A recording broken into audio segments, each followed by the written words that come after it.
Hello and welcome again in our CTF series. So far we have solved up to level 9.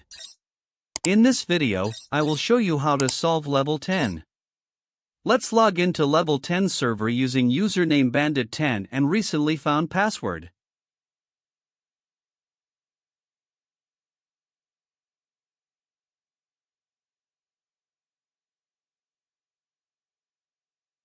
Our goal is to find file data.txt and the data having base 64 encoded. Simply we have to find base 64 encoded string. This is the file data.txt. Let's check the file's content. Simple, this is the base 64 encoded string.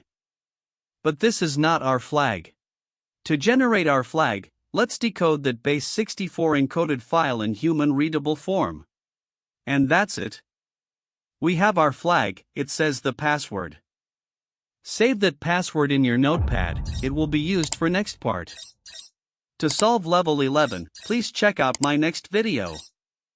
Don't forget to like and subscribe.